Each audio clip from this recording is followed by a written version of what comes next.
Good morning, welcome to Saturday Morning Live. We're doing this morning. I want to just test. There we go. Oh yeah, I can see myself now on screen. I've got the computer running behind there. I should have pulled it a little bit further. I am going to turn the volume up for a minute on the computer just to see if the audio is okay. So just bear with me a second. And today, just to see if there we go. The audio is okay. So just bear with me a second. And today.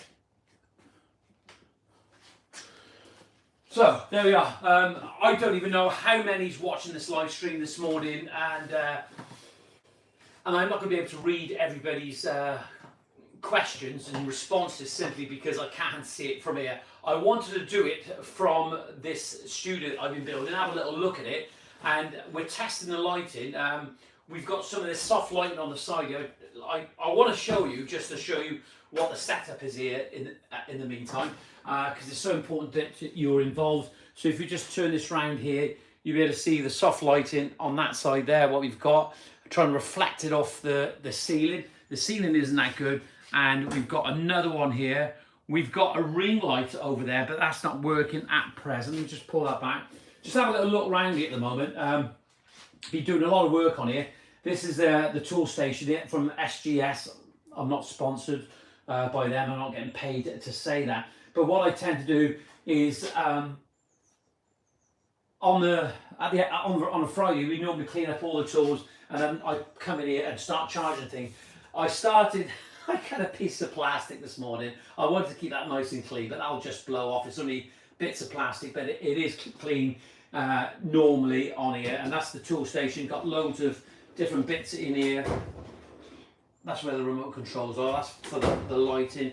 Little bits of tools. I haven't used this properly yet. It's not functioning properly yet. Look at that. Cracking little tool chest, and even it's got USB ports on here and chargers. So you can plug this in and you can just charge off here inside as well. So yeah, it'd be nice to have some nice new tools in here at some point.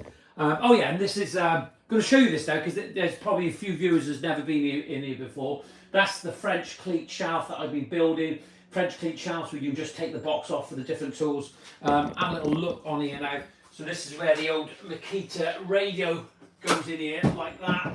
Pull that down on there. There you are.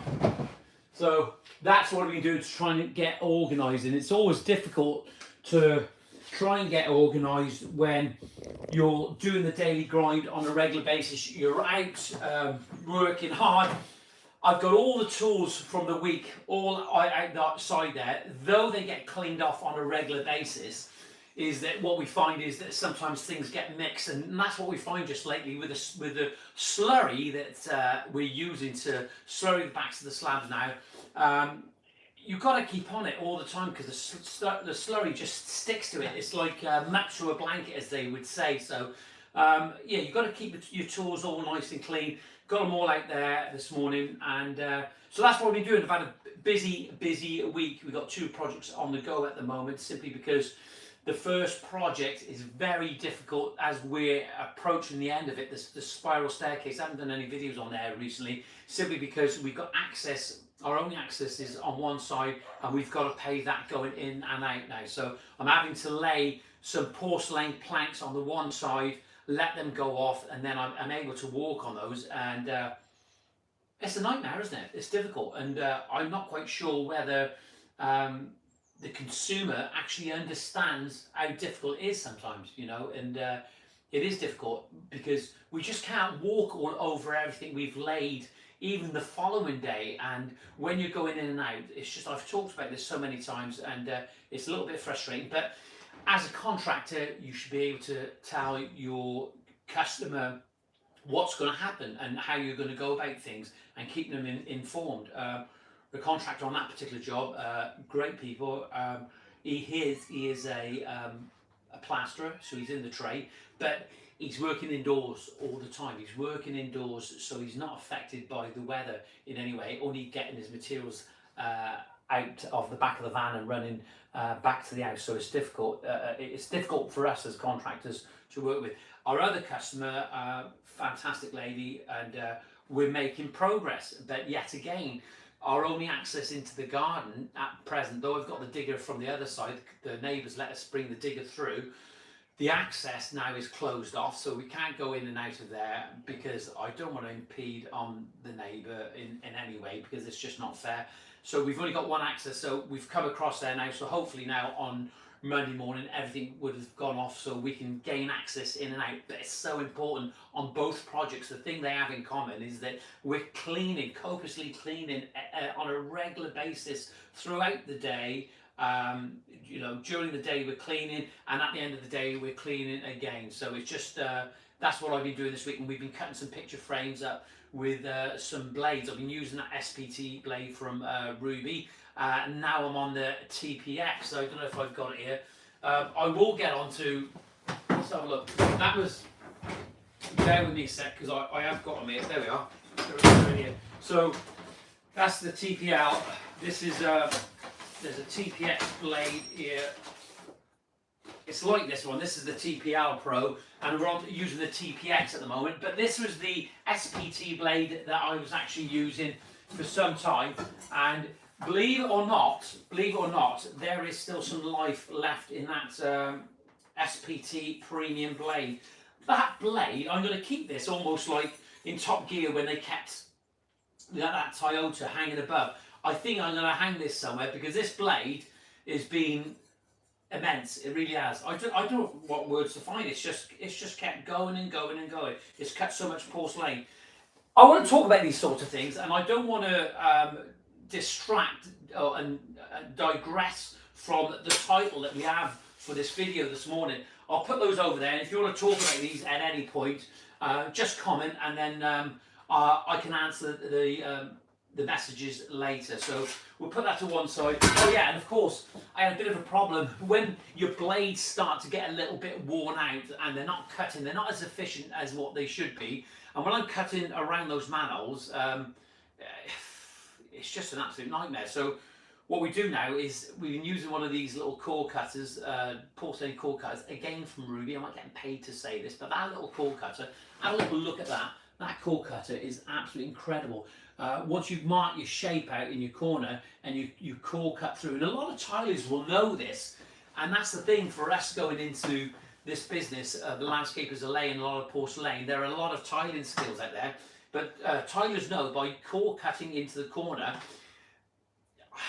it's the dynamics of it, because it makes it round, it holds the corner together, so it just refuses to sort of let the tension break off. So it'd be worth, anyone who's watching this morning got an awkward cut round a manhole or down a downpipe or whatever, is to use one of these. And of course they got the core cutters for the downpipes. I particularly have a picture frame, and the picture frame, the 80mm I think is, or 75mm, is going to be sitting directly down the centre of a 100mm. It's not 100mm, it's 98mm. We've cut some picture frame from 600s by, I think they're 900, 3x2s. We've cut some picture frames out, and it works out the width of the blade, 98mm.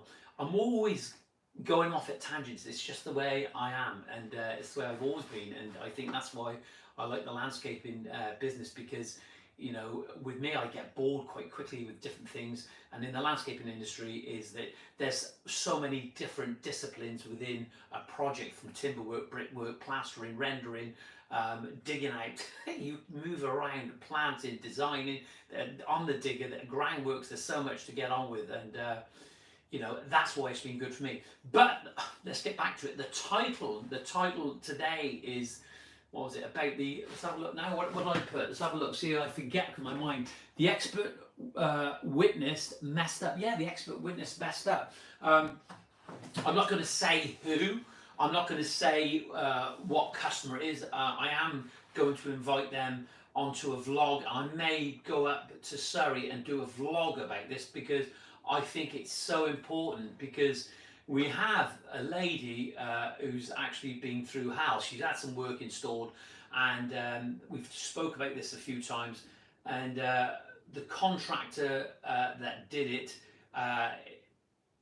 it's just not a total mess, but the things that aren't right with the project. There's not full beds underneath, and he's gone at one below damp course. That's the issue. That's the main, well, probably one of the main issues. And the ground and some of the risers, the faces of there is not good at all. And it's she's decided to go back to the contractor, and to be fair, he said that he would deal with it. But what she'd done in the meantime, she went to one of these expert witnesses, and she asked them for a report. And the report itself, is it honest? I think it's an honest report, but the detailing, I suppose, in the report isn't good in itself. Everything that they spoke about, apparently, when they went to the project and did a survey, they didn't put in the report. And wasn't enough detail what they discussed when he went to see it, and it's just not in the report. So, and she's having to go back to him several times now, and she's paid a lot of money. I think it's £850, £900. I'm not quite sure exactly what the bill was, but it's a lot of money for a survey that you hoped that it's going to carry some weight in a court situation as backup, okay? And some of the information that they've put in the report, that you hoped that it gains some integrity and credibility. And the fact is, what was discussed at the survey isn't in the report now.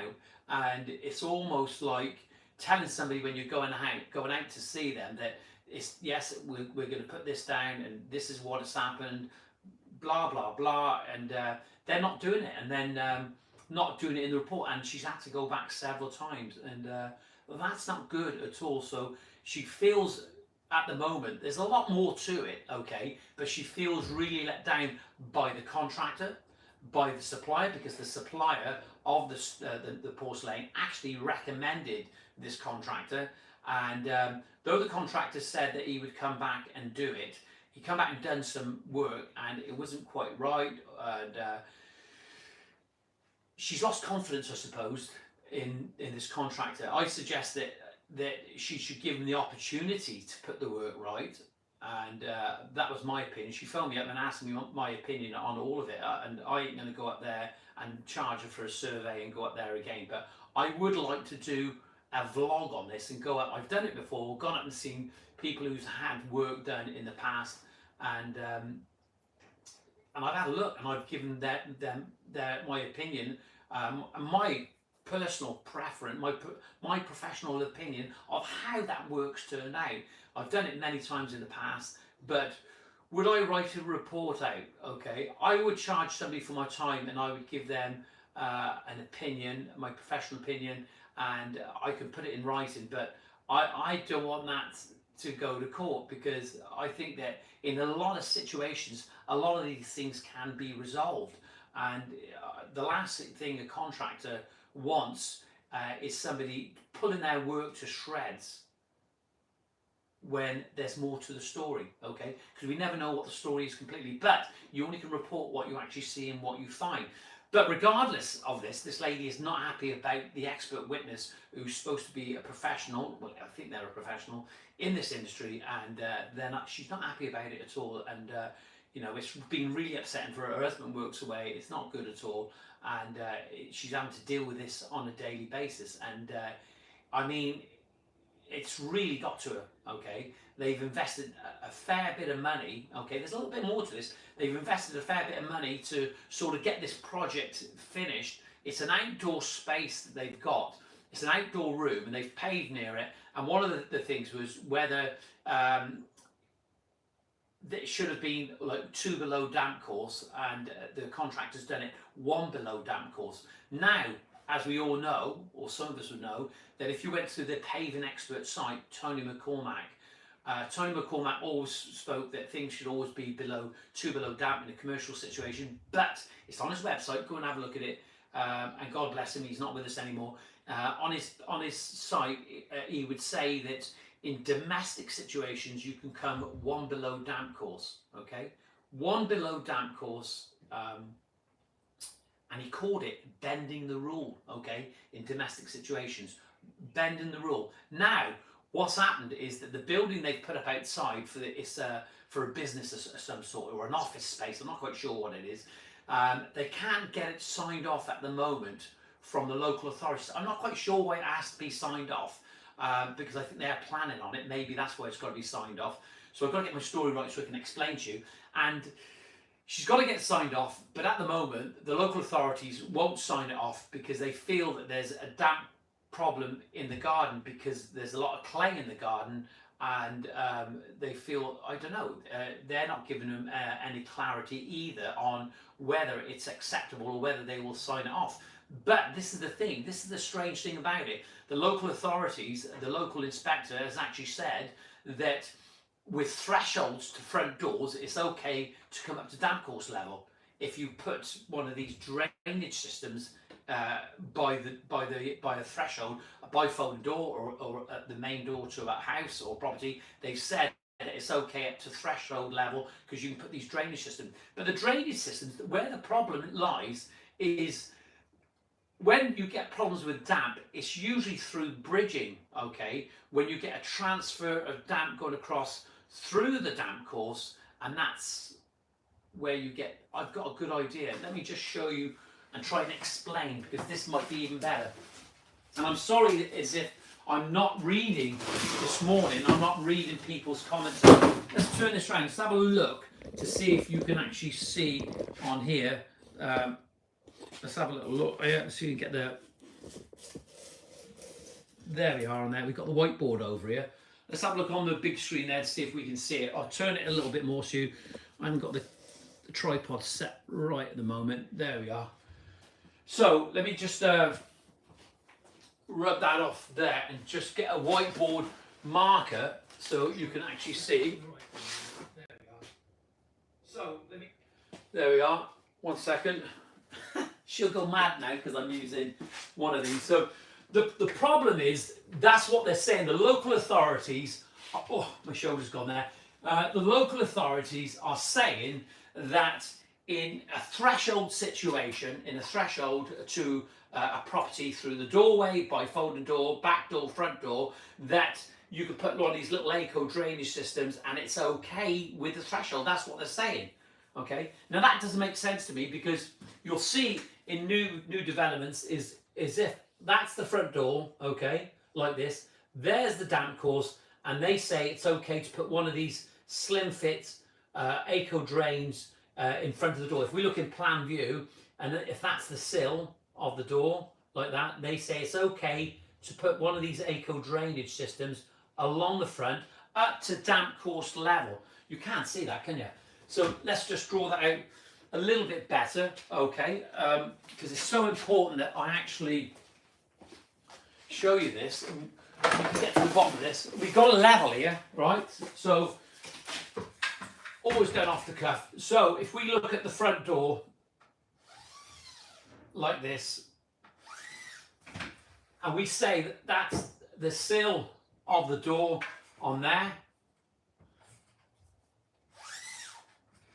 These are better when you're doing this sort of thing. So if that's the sill, okay, of the door, like that, there's your door. They're saying it's okay to put one of these small drains in front up to damp course level, okay, with a threshold. You have one of these little slim fit drains, and basically it's for wheelchair access, and they're saying that that's okay. That goes down in the ground, and in our case, in our front door, it actually doesn't go anywhere at all. It's just there in the tiles, that's it.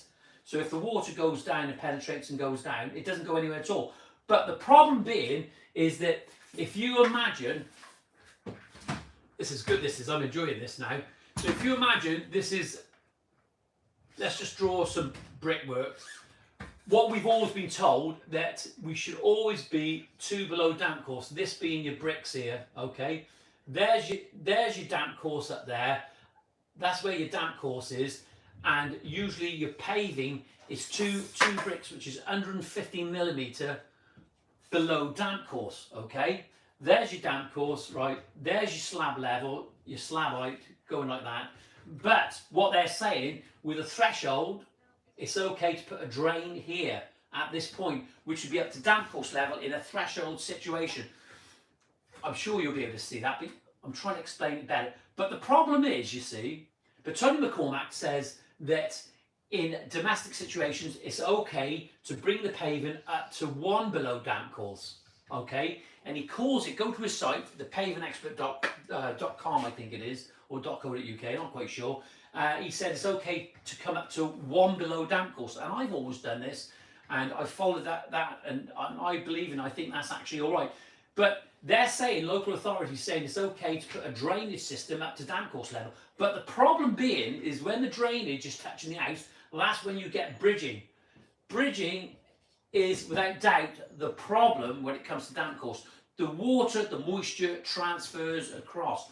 I remember speaking to two architects. They were brothers, and they were getting some bifolded. One was getting some bifolded doors fitted in his property, and he was concerned that what they were told, they had a special drainage system within the bifolded doors, and there's an Italian company that do a system outside so any water can go down, penetrate and go down, so it's a seamless transition from inside out. That's what everybody seems to want. And his concern was, one of the brothers' concerns were that you would get something called thermal transfer, okay, where the heat from the inside will draw the cold air in to the inside, okay, the condensation. The warm air will pull the cold air in, creating condensation, and then that's when you'll have water sitting, and as we know, water is a massive problem. It's not good at all. So what do? Do we listen to local authorities? Do we listen to these paving experts?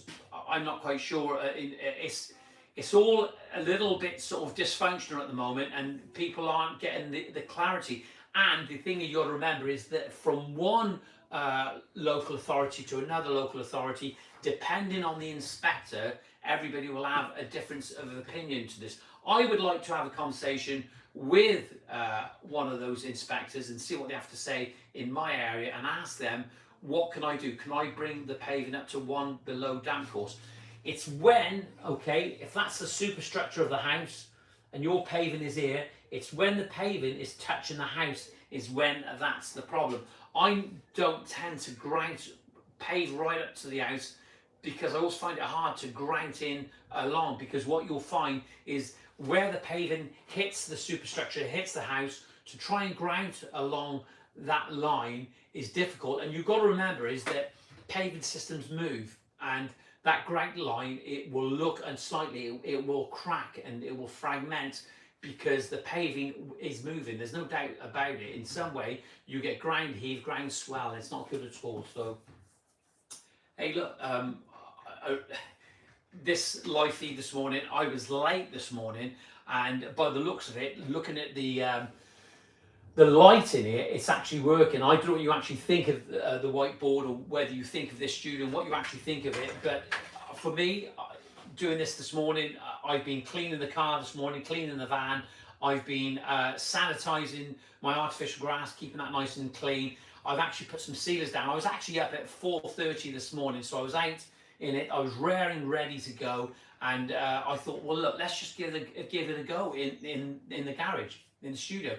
I used to call it the undisclosed location, but years ago, people didn't like me saying that because I was having fun.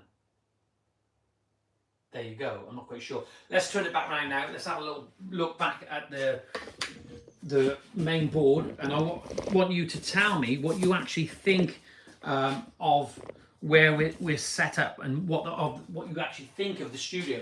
Get my words a bit muddled at the moment, but look, it's good, isn't it? It's not bad at all.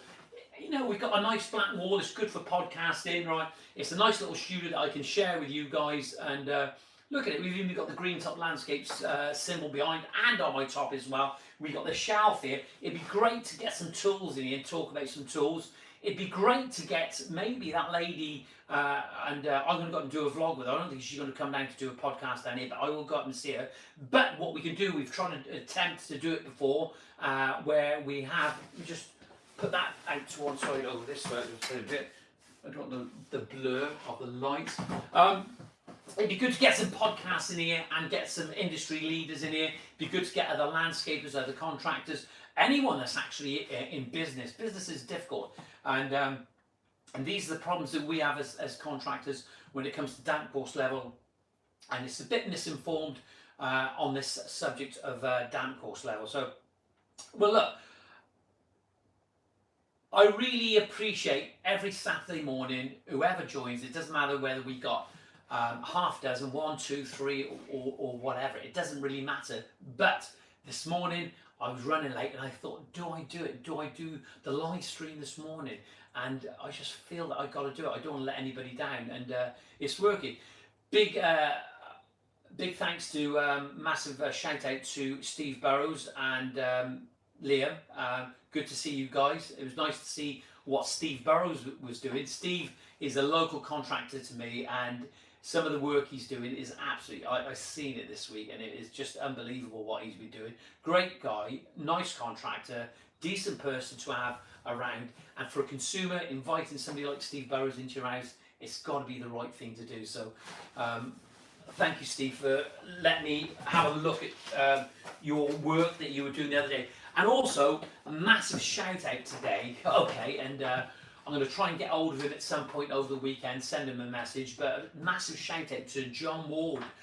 John Ward, who's contributed to these live streams on a regular basis with his plethora of knowledge, is absolutely unbelievable. It's second to none. John's knowledge is second to none. His knowledge is incredible. Such a nice guy. Always got time for everyone. Always prepared to help. And we can. It's there. He's done it so many times. Contractors that have known me, who's been in John's area. John's gone around and helped some contractors.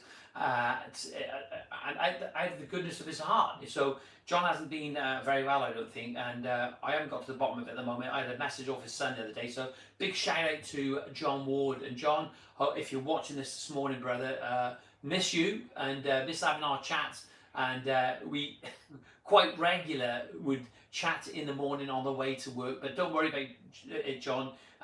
You know, we can catch up again, mate, but just the most important thing is, as long as we know that you're feeling a little bit better. So we are thinking of you. These live streams will continue. I'm going to try and make things a little bit better in here and a little bit more comfortable. And you know, something we need to do. Well, I need to do it, and I want to stay in contact with a greater community. That's what we're doing, and we help each other on a regular basis. We help each other in a way when we talk about new products. And what I actually seen this last couple of weeks, there is a new grouting system out by Steintek. Again, going back to Peter, Mr. Tony McCormack. He used to do a lot with Steintek, and if you didn't know, Mr. McCormack, Tony McCormack, died unfortunately, and great loss to the industry. Again, what Tony was actually doing was incredible, because he was helping just people. His website is populated with information on there, and it's quite simple to read. You can go through his website and you can have a look, and it's interesting. But I think the most important thing now, what we have to think about, is more video content, because video is a better way, I think, than just reading for most people to actually sort of understand how to do things. Video is definitely better, and you can just see it, and you can see the transition through these projects when they go on, and seeing the changes and seeing it happening on film is so important. And I think that it was such a great shame in some respect that Tony didn't have a lot of video content on his site. You know, fantastic information, but not everybody reads. Men don't read like we should do. I don't think, well, some people do. I'm not saying everyone, but we don't generally read like we used to in the past. And video content is the better way to understand things, you know. And when we buy that furniture from IKEA, like some people do, it's flat back. What you find is they'll always end up finding a video and typing the code in of that material or that furniture onto YouTube, and then it'll come up and they'll just stop the video, and that's how you learn. And I think that we need to start producing more video. A lot of companies need to produce lots more video. I've been speaking to, I think it's Peter Turner at Steintek, and they've got a new product, a new grouting system, a cementitious grouting system, which is non-permeable, okay? But you can put it in dry, and you can put it in damp conditions, okay? In damp conditions, you wet the surface, and he tells me it's really, really good. It's ticking all the boxes. A cementitious, non-permeable grouting system that you can put in the wet, and you can top up as you go if it drops down, but you've got to make sure that you fill your joints. Your joints, isn't it, as well? How big should those joints be in your porcelain paving? Well, the British standard is that large format tiles should be 5mm. There is a way of finding this out.